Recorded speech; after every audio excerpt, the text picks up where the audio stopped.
Hey guys, welcome back to my channel. Today I'm going to be doing a video explaining how to adjust the Rainbird 5000 or 5000 Plus rotor, both the arc and also how to install a nozzle. So we'll start with the arc.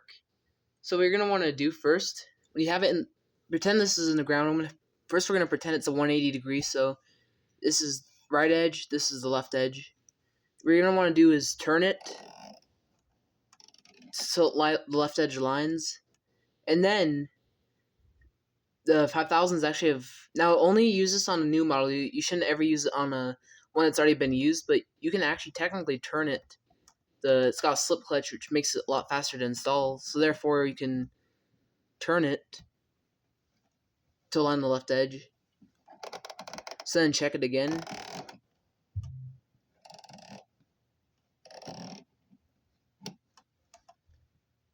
And yeah,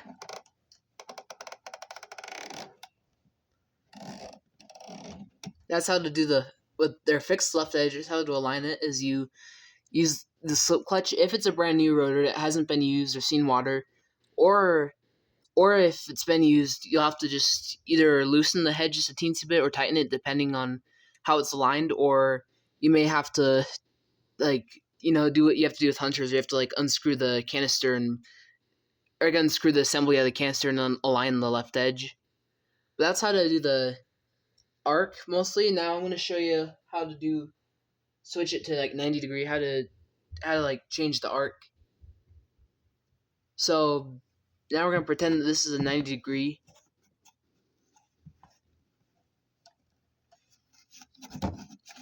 So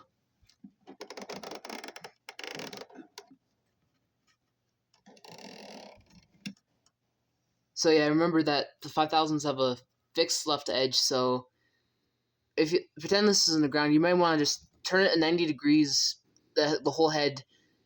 As long as it's not over tightening, it should be good to do that.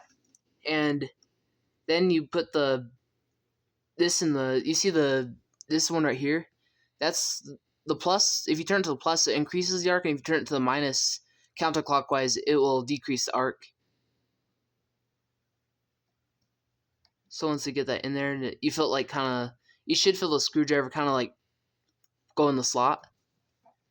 Now you're able to kind of see what the arc is. So yeah, I'm going to turn it a little more to the minus to see how that is. Okay, maybe we'll turn it more to the plus. And it's looking pretty good.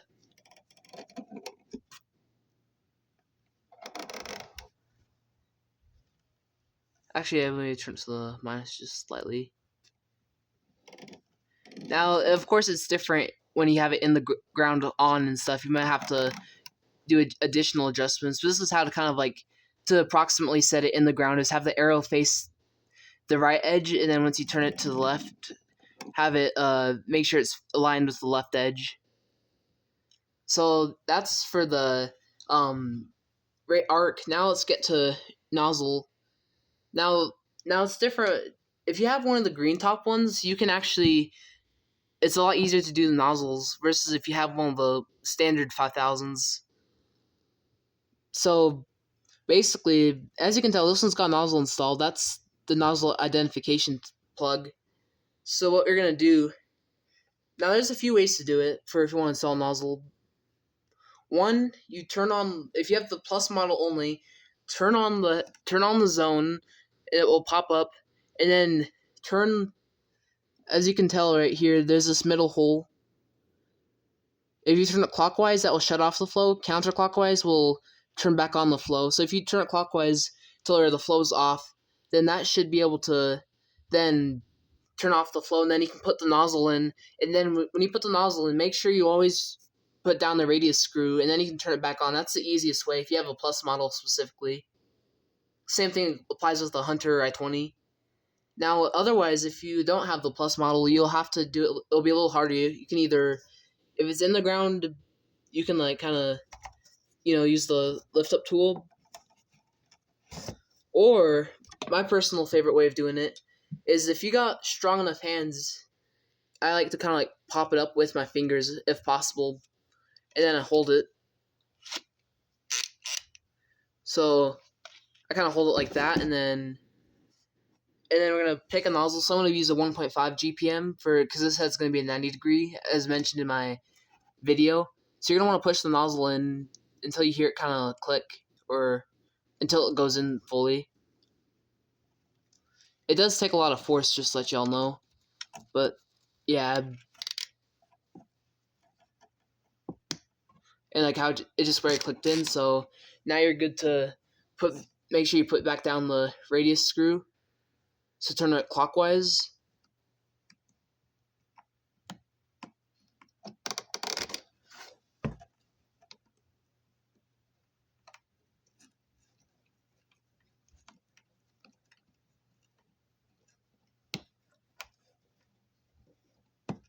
And it should be going in pretty soon. There we go.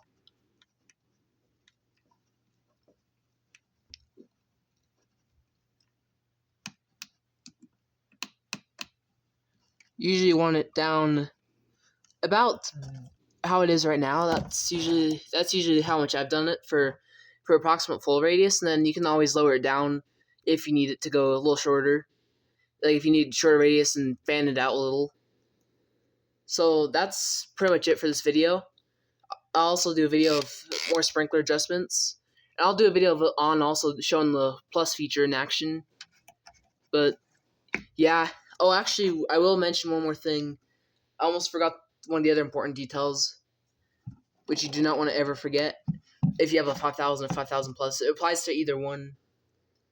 You see these little plug things that come on the nozzle trees? Almost every professional doesn't actually install these, but they're very handy if you're gonna relocate a head, or if like you're relocating the head from, like, let's say it's a 90 degree and it's got a 1.5. Well, if you have this marker and you'll instantly know what nozzle's in there, so then you can just hurry and switch it, and you'll just be able to instantly, like, okay, this is going to 180. We're gonna put this in a 180 spot now.